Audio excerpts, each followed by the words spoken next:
So, speaking of, right, this is the first time storytelling broadcast. I want to welcome my guest today. It is Jake Gallen. Jake is born and raised in Vegas. He graduated from the University of Las Vegas. He is the host of the Guest List podcast, which I was on last week and had a great time on there with him. He works at Omnia nightclub and he has founded two previous business ventures.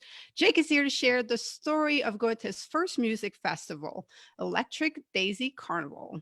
EDC in 2012 when he was only 20 years old. He's still a very young buck. All right, Jake, welcome to the First Time Storytelling Podcast. And thank you for inviting me on. This is an honor. And I do love the Facebook group, by the way. So I do want to shout that out there that everyone should join it because there is a lot of value that can be derived from that. Oh, thank you for that. All right, Jake. So let's get into this. EDC is a huge music festival that takes place right here in Las Vegas. Now, you went when you were young. What draw you to wanting to go to a music festival? So tell us what that experience was like for you. Yes, I would love to. So a little bit of a backstory. I think I was still in middle school when I actually figured out what EDC was. That was like right when YouTube had first started and EDC was still back in Los Angeles at the Coliseum. And I was like, man, I would love to go to something like that. And I think back then there was any age could go. It was all ages. And then later down the road, it got canceled and it came to Vegas in 2011. And unfortunately, I wasn't able to go the first year, but the second year, it was on and it was popping. And I had never listened to electronic music before. I just knew this was right when I had started at UNLV and I joined a fraternity, and a bunch of the older kids, they would always go out to the clubs. And I remember one day they'd come back from the club and they were like, man, we were at Knife Party. That was so much fun. And I was like, Knife Party, man, that sounds really dangerous. What is that? Turns out it was a DJ, like one of the most popular ones at the time. And so the next year when I had the ability to go, I ended up going, well, let's say this. At UNLV, there's multiple groups that ended up going to EDC. So it was almost like the entire school was there and all of your friends. And Oh, so that's nice. That makes it yeah, even better of an environment.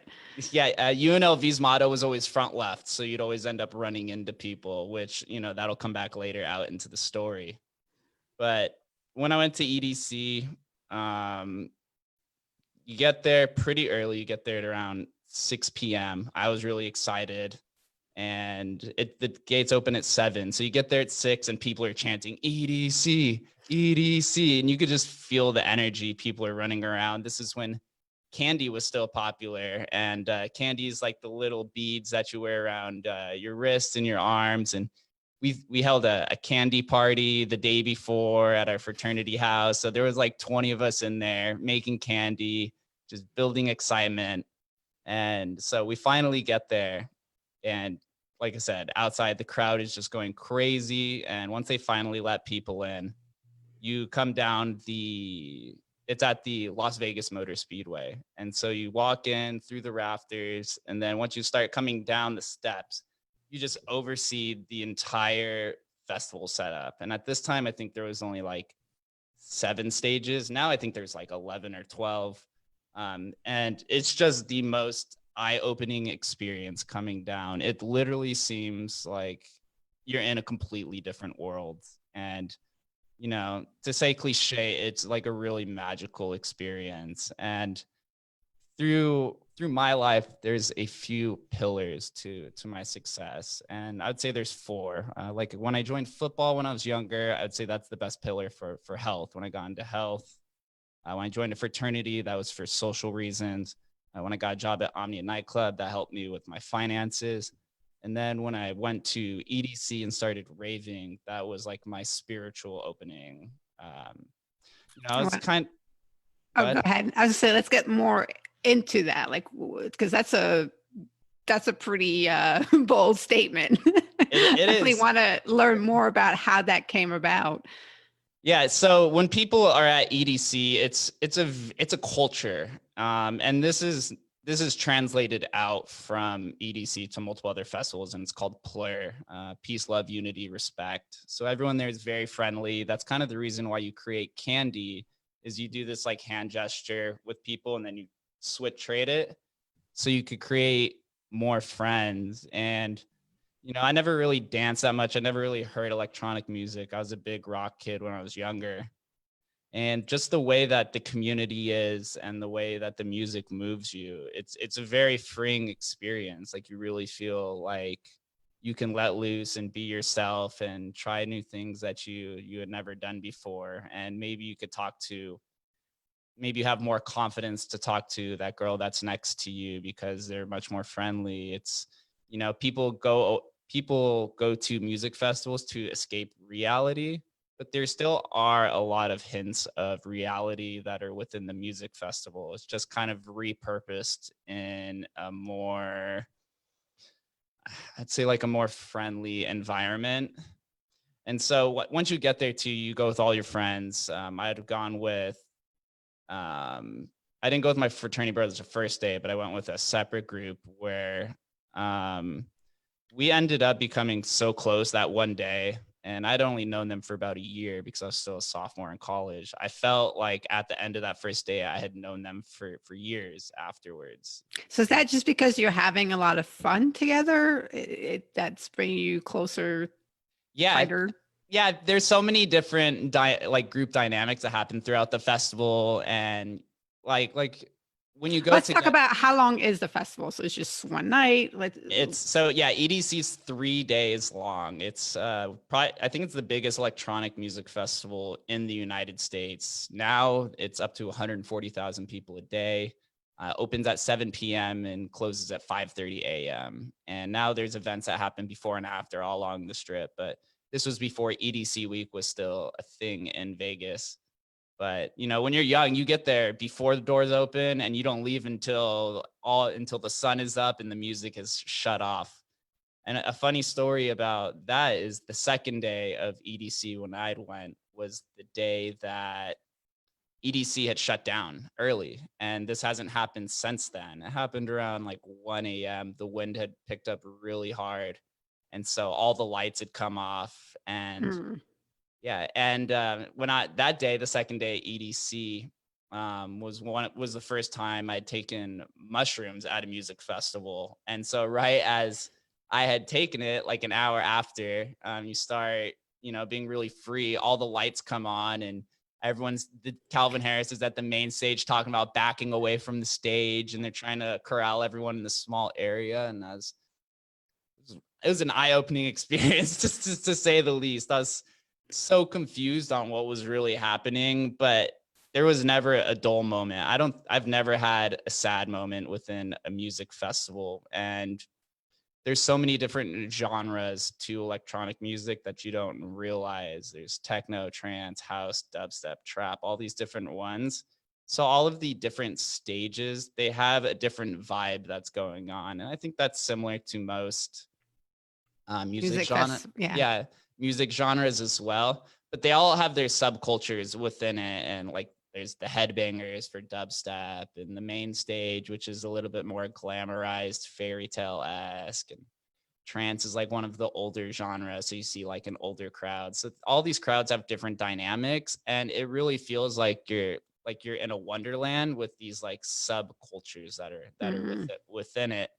And ever since that first EDC that I had gone to, So wait a second. So you got introduced to a whole new world in that 3-day span.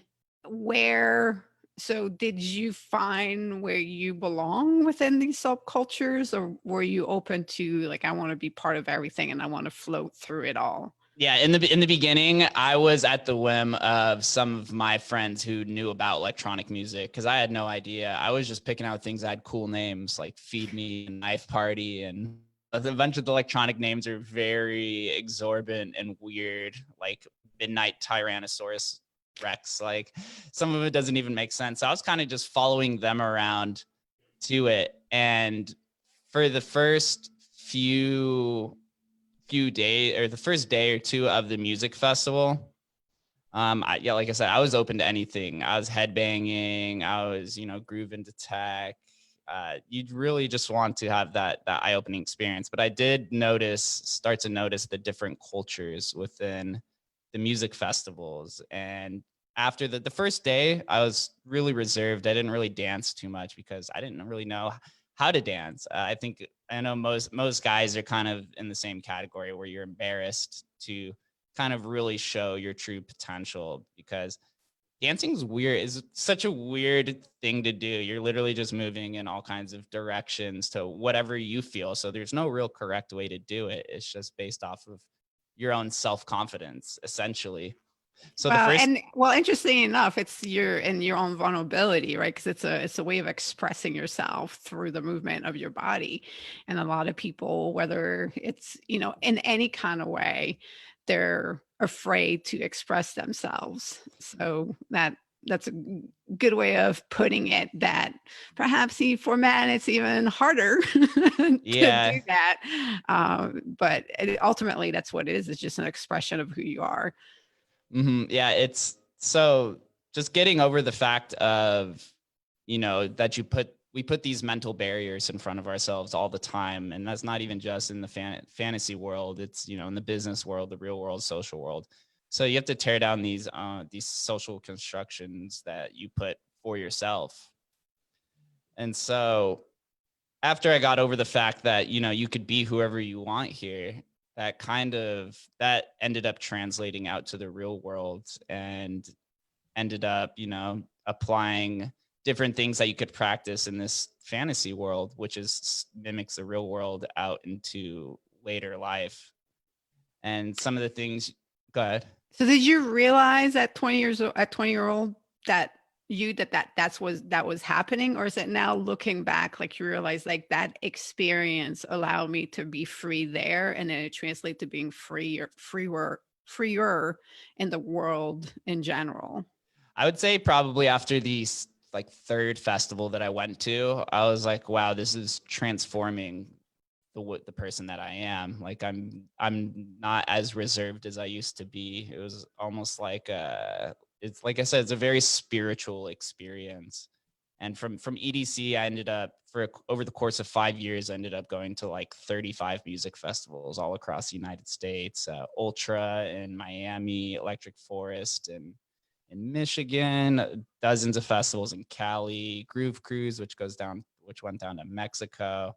And so you just become a part of the culture. And electronic music, I say that it resonates with the younger crowd so much because the majority of it doesn't have words attached to it. So you can interpret the music any way you want. Whereas when you go to somewhere like a rap concert, you see most people dancing very similar because they're trying to portray a message.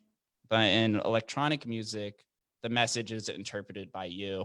Mm. And so I think that's where a lot of these subcultures come into play, because everyone's interpreting things differently and everyone's having this freeing experience of who they really are. That's really interesting. So what was your interpretation? So as you're kind of blossoming and you're coming to understand more of who you are, who are you? Like, who's that person that you discovered? I realized at that point that, it's similar to your motto. I was a big first time experience person. I know I'd mentioned when we interviewed that I always try something twice just to know for sure if I liked it or not. But it was something where I needed to try multiple things out. Like you can try talking to different girls, different techniques, different leadership potential. That's kind of something that I noticed is within my own, they call it your rave fam, which is usually the people that you go to, that I became like a pseudo leader, and people, like the group was kind of looking to me at times to make a decision on where to go, like who to see next, what kind of problems. There's so many different small problems that happen within a festival. You have a group of 10 people and two people have to go to the bathroom, or like somebody ends up getting stalked. Like there's all kinds of weird things. People lose their money wallets. Somebody's not feeling well and you have to kind of baby them. And I became like a pseudo leader within our group of making decisions. And that's one of the big reasons that helped me translate that leadership potential out into the real world, and ended up taking leadership positions within my fraternity, and then starting different businesses, and now starting my own podcasts, and utilizing all these different skills that could come from this and stem from it. And that rave fam that I had first gone with is now like my closest circle, and we still to this day talk every day. And I know that same philosophy is translated to multiple friend groups that I have within the UNLV community, where those rave families are their closest circle. Oh, wow. That's very fascinating and interesting. Mm-hmm. Yeah, it's like I tell people all the time, if you need to go to a music festival, it doesn't matter what age you are. I highly recommend going at least once. Even if you're not into electronic music, just to go and experience it and to see this, like, it seems chaotic at times, but it's a controlled chaos in there. And now that it's become mainstream, there's a little bit of the capitalism that you can see that's portrayed out of it, because the companies need to make their money. But the community is still there. And EDC, I like to call, is my favorite holiday of the year within Vegas. It's something that I go to every year, every opportunity that I have. And it's something that I see I will keep doing for the rest of my life, as far as going to electronic music festivals or bigger festivals. And once you go to so many, you start wanting to experience different genres and these different, like, smaller, intimate festivals to the very large ones. The largest one is called Tomorrowland in Belgium. And that's one that I'd always want to go to. Straight electronic music. I think they have like 200,000 people go per day. Burning Man's another big one in Nevada. It's not necessarily just a music festival, but it's like a culture festival. And so a lot of these companies, they've discovered that you can repurpose the festival idea to many different industries as well. I know I've seen like comedy festivals and tech festivals, and this is an emerging industry that I don't think is going to go away ever. Well, it's definitely on pause now, but yeah. It is, unfortunately. They're gonna have to figure it out. I know EDC got moved to October. I think the likelihood of it happening is very small.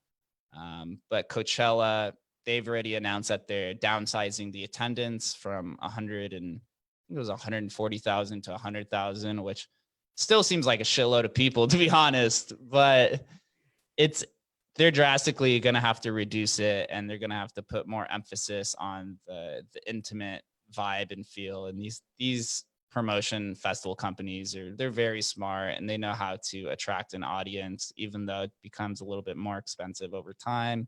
But that's just how capitalism works. But the culture is still there, and it's an experience that stemmed into multiple other first time experiences for me because of that. Yeah, that's awesome. Yeah, we talked about this when I was on your show, there are the domino first effects, where you have a first time and it just imprints on your soul, on your heart, and it's something that you want more of and you want to explore to the next level. And so music, I'm not a crowd person, so anything, when I went to Jazz Fest, because you're in New Orleans, I went to Jazz Fest, and there's so, music becomes part of your world when you're in New Orleans, for sure. But now that I'm in Las Vegas, I probably do, I do have I need to have the EDC experience, but it's the drawback of being in a massive crowd. Always like, I'm not so sure about it. But I discovered, so I tried out a lot of sports. Part of my journey of first time in your experiences, it's something that I discovered is, there's a community, there's a language, there's so many, there's always subcultures in the bigger things that you go explore. So where, and the mountain biking community is not like the climbing community, which is not like even like the road biking community. And all of these people, live that sport or live that world. And it's really great to step into it and see, try it on for a little while and say, do I belong here? Do I feel like I'm at home with this community? And if not, you can hop around to the different ones. I can realize none of them were quite it, but it's really great. But I haven't explored the music, right? So what about the music community? And I know Burning Man, a lot of tech CEOs end up there, and it has another, so it is something that I'm curious about because of that, because it does have an appeal to the certain types of people that would say, well, those are my peers. So do we have these things in common? And it's so worth exploring all of that and enjoying it for what it is. And, it's not being disappointed. That's not necessarily your people. It's great that they're going to let you in, let you explore and be part of it for a little bit, and then just keep on rolling. Yes, like I said, I recommend everyone to try at least once, even if it's not EDC. And something I didn't mention too that keeps me coming back to music festivals is there's always so many strange coincidences that happen at every festival that I literally just stand still, mind blown at weird things that happen. Like my friend group now, my rave fan, we are so on track with each other that all of our phones could be dead or disconnected because of bad communication levels, where we will just happen to run into each other in the middle of like a 50,000 person crowd just because we understand where we are. And people that have hung out with us too are always like mind blown by how on the same page everyone is. So there's this like, I do believe there's this like spiritual or wavelength, like telecommunication pathways that are happening in it. I can tell you one funny story that happened once. I was at this music festival called Hard Summer, which was in LA. Me and my rave fan, we went in together. One of our friends stayed back because as we were getting in, he made friends with some people in line. He's like, oh, I'm going to go hang out with them. After about 3 hours, me and one of my other friends, we ended up meeting up with this girl who had just got in. So we were hanging out with her for a few hours. And then she's like, oh, I need to go meet up with my friends. Can you guys come with me? And we're like, of course.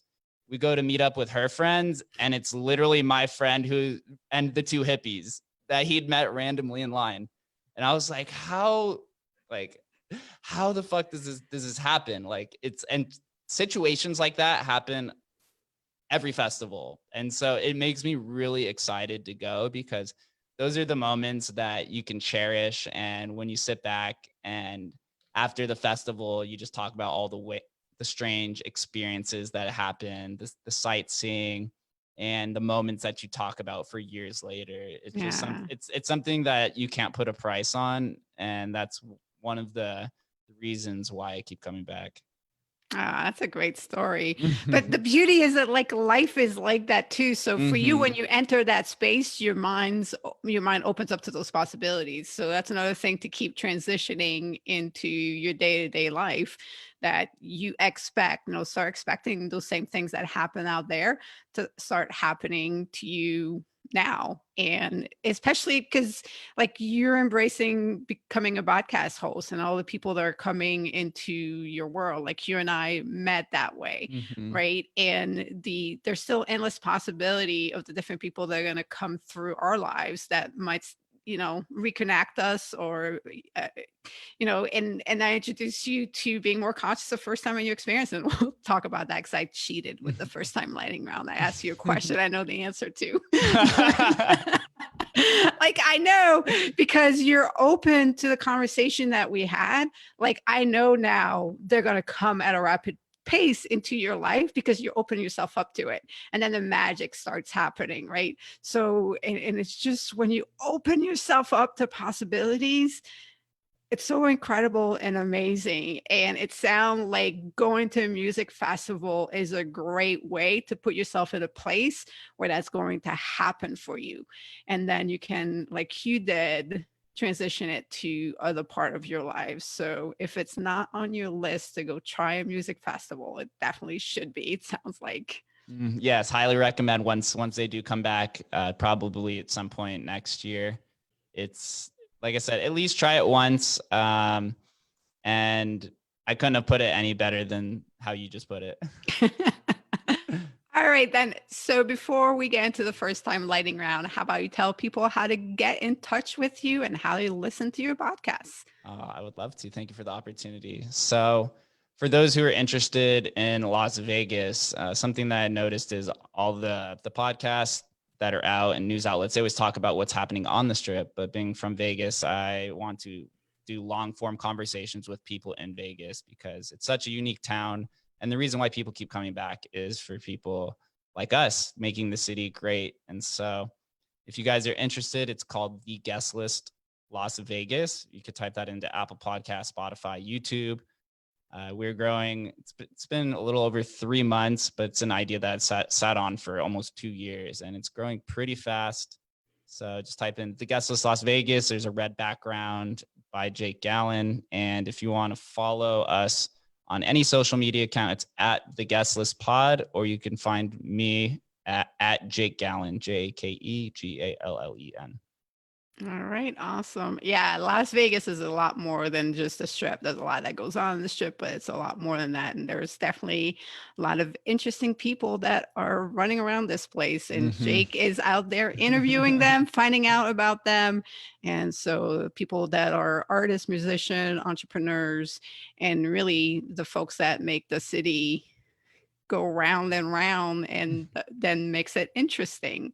So go do check out his podcast. All right. So it is time for the first time lightning round. So the way it works is I'm going to ask Jake 10 first time options. Like I said, I cheated. One of them I know the answer to.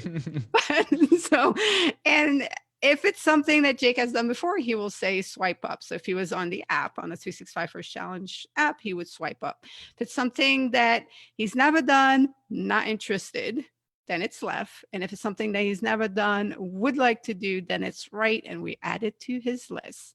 All right, ready? All right, let's go. All right, make kombucha. Never done it, but I'd like to do it, so we'll swipe right on it. Okay. Have you tasted it before? I have tasted it before. I tried it a few times. Not the biggest fan of it, but it's different than just black coffee and water, which is what I usually drink. So it's a nice break. Okay. Next one. Participate in a sack race. I have actually done that. Swipe up. All right. What was it like? What was your first time? In elementary school, we used to do something called field day. And that was one of the obstacle courses was the sack race. And so I've done it 6 times, kindergarten through 5th grade. Oh, all right. Next one, knit. Never done it, but I'll try it. So we'll swipe right. Swipe right. Get CPR certified. Yes, have done it. I was swipe up. I was a lifeguard on the strip for 4 years. So I've done the CPR training like 4 times. Ever had to do CPR on someone? It came really close one time. This dude had a seizure on the pool deck, and I had to run over there. This is when I was the lead, and I had to brace his neck and just let the seizure happen. His face went really blue, and I was only 19 at the time. I was like, oh my God, I'm gonna have to save this guy's life. But after about 20 seconds, he snapped back into it and took a big breath, and I was like, oh, thank you. Because when you're on the strip and that happens, people take their phone out and start recording you. So it's very nerve-wracking. Oh man. All right. But it sounds like you're ready to go. So next one, write a song. Never done it, but actually is on my bucket list. So swipe right. See my eyes, bucket list, hate that. So now it's on your 365 First Challenge list, which means you're much more likely to do it. Yes. Yeah. There's a bunch of things actually on my bucket list, and writing a song, it was actually something I've written down to do. All right.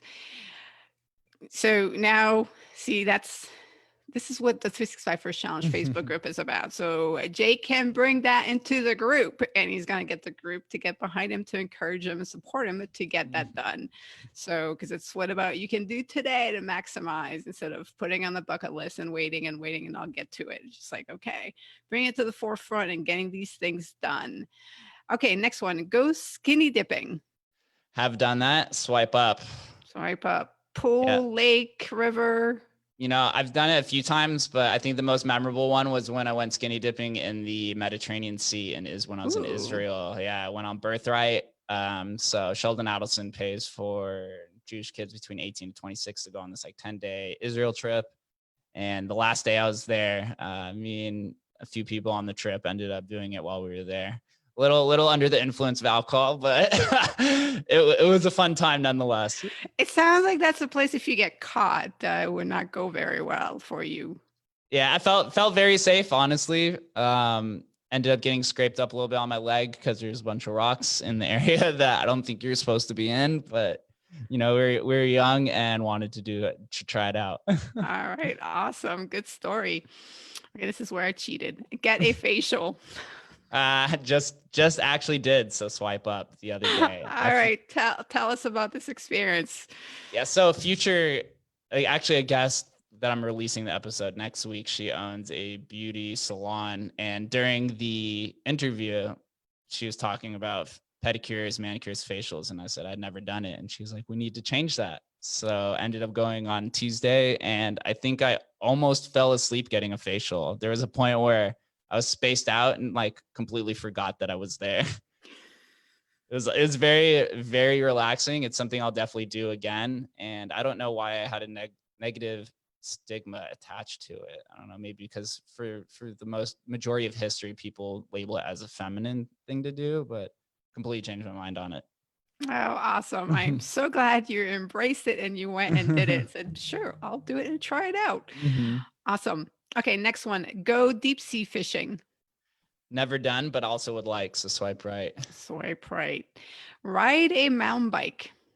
Yes, I have done that actually. So swipe up multiple times. There's a dry lake bed outside of Vegas. I think it's called Searchlight or Spotlight, one of the two. And I've gone down there a few times with friends and have almost wrecked a few times. So I'm not a big dirt bike motorcycle person, but I did do it just because it was something to do at the time.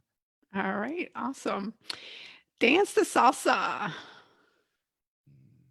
I'd probably swipe up. I've definitely done it drunk somewhere at like Blue Martini where they do Latin nights, and there's a few other local bars that do Latin nights. Probably wasn't the salsa, but in my mind it was. Like, I'm counting it. Yes. Yeah. All right, awesome.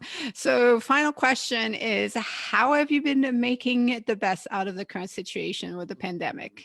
Oh man, I saw this as a huge silver lining. I started the podcast because of this. The nightclub closed down that I work at, and I saw immediately that this was going to be a long, long time. And I had this do or die moment about starting this podcast because I was like, if I'm ever going to do it, it's going to be right now when I have all this time. And so, because of the pandemic, is the reason that I've found success so far. Only 3 months in and growing at a pretty rapid pace. All right, awesome. Yeah, it's all about grabbing those opportunities that instead of putting it off, doing it right now while you have the time to do it. So I have a few, well, not going to put words into your mouth, but when things do go back to normal, I'm feeling it's not quite like your life has taken a different turn. Yes, I have told multiple people that I wouldn't like to go back just because nightlife, the job and the people are amazing. It's a once in a lifetime opportunity to work at the #1 nightclub in the United States and to work around supermodels and really cool people. But I've always been really against the nightlife, waking up at, like I was telling you before this, I woke up at 6 a.m. today. That's when I was going to bed 3 months ago. And it really takes a toll, and a lot of people get insomnia because of it. So it's not the lifestyle that I want. And I'm putting all my effort in to make sure that the podcast and some of my other outside investments will make sure that I can pursue this new chapter in my life. I'll go back if I have to, because it's just something you have to take day by day because this world is rapidly changing every day, and we have no idea what's really going to happen next between the health reasons and the economic crisis that's attached to it and the politics. All right. Well, I wish you all the best. And we're in the same city. So at some point, hopefully it won't be just over Zoom and we'll be able to meet in person out and Yes, well, about in the city. yes, definitely. We'll have to get lunch sometime. Like I said, I just moved out into art district, so I don't know if you've ever been down here. We can grab some coffee and cross off some firsts. Yeah, I have, but I haven't explored it at the level. It's part of the city. I definitely would love to explore more of. So Mm-hmm. lots of great restaurants and coffee shops down there for sure. Mm-hmm. Yeah, it's a very overlooked portion of the city that most people that I talk to aren't even aware that it exists, and they kind of just think it is downtown, but it's not. All right, Jake. Enjoy the rest of your day. Have an amazing weekend. uh, And thanks again. no, thank you, Anne.